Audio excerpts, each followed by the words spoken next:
Hoy, para terminar con el módulo de salud mental, tenemos a Belén Tarrat. Bienvenida, Belén.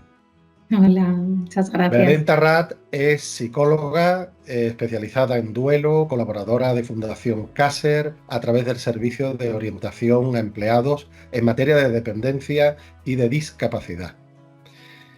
Dada tu experiencia, Belén, en este campo, ¿cómo afecta emocionalmente a las personas el proceso de la dependencia?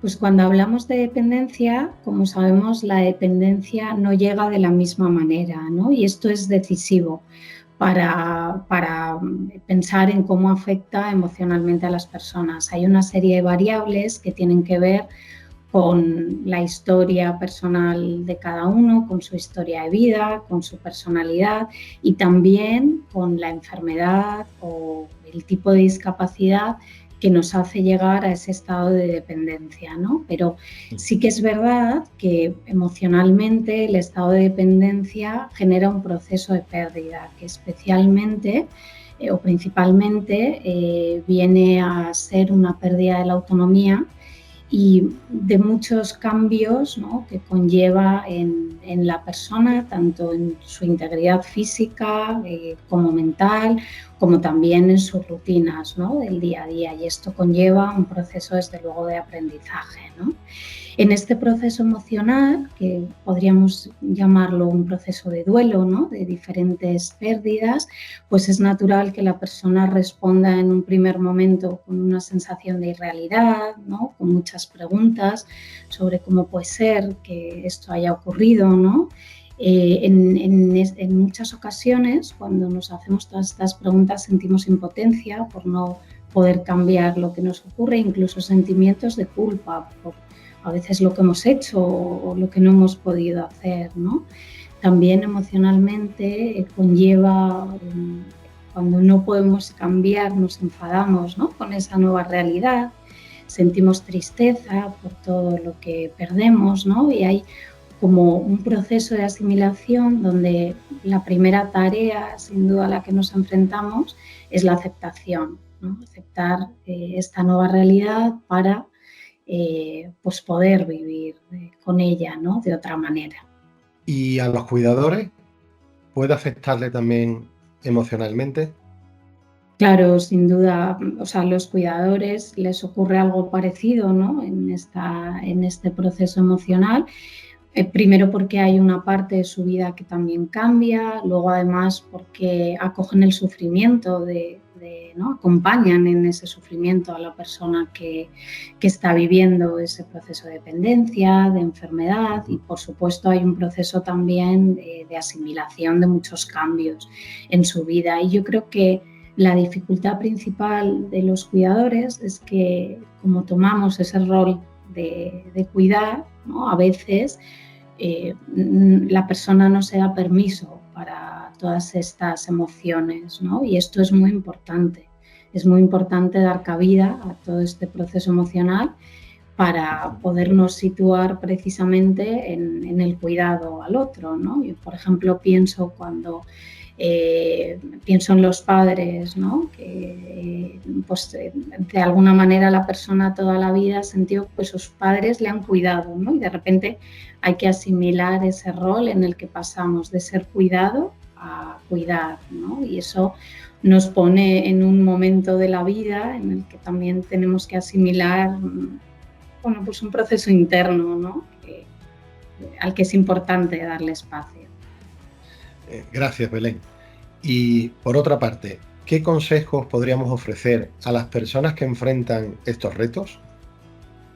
Pues yo hay dos palabras que siempre repito mucho cuando acompaño a las personas, ¿no? La primera es escucharse para poderse permitir y la segunda es cuidarse, ¿no? Esto me parece muy importante, que de alguna manera en todo este proceso, bueno, ahora está muy de moda hablar de la compasión, ¿no? Pero es verdad, esa manera también de ser paciente con uno mismo y de poderse permitir, ¿no?, ir asimilando poco a poco, lidiar con todas estas emociones, ¿no? Esto como en este proceso emocional es algo que me parece muy importante.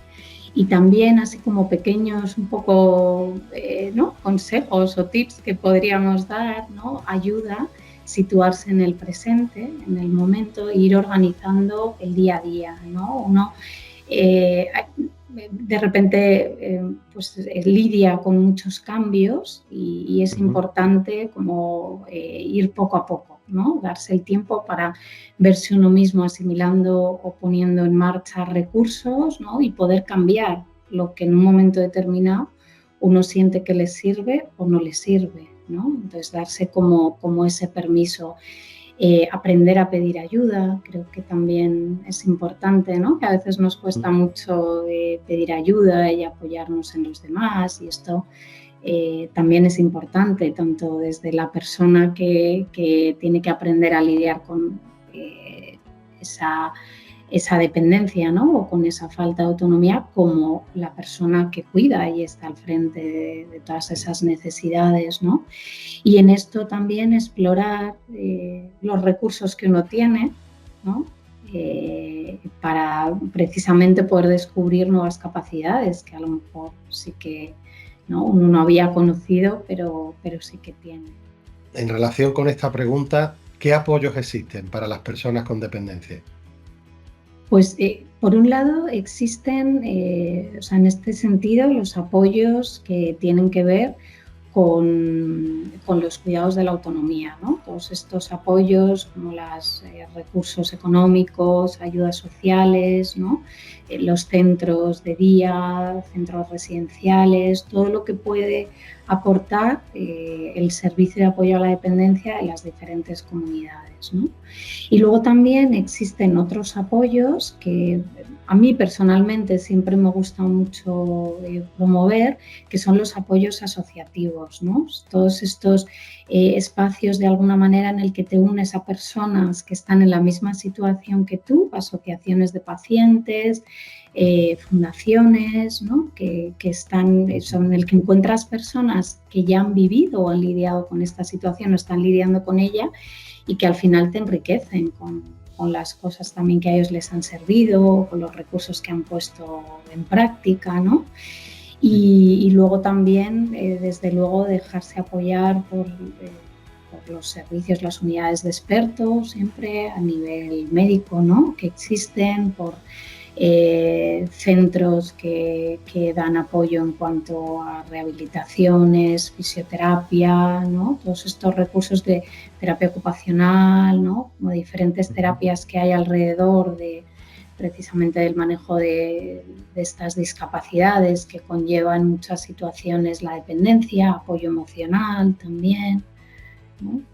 Y los servicios de voluntariado, que también son muy importantes, ¿no? Incluso los servicios del respiro familiar, que también existen a través de las asociaciones, incluso en la Comunidad de Madrid hay un servicio de respiro familiar también, ¿no? Probablemente en otras comunidades. Y por último, Belén, ¿cuándo consideras oportuno pedir ayuda psicológica?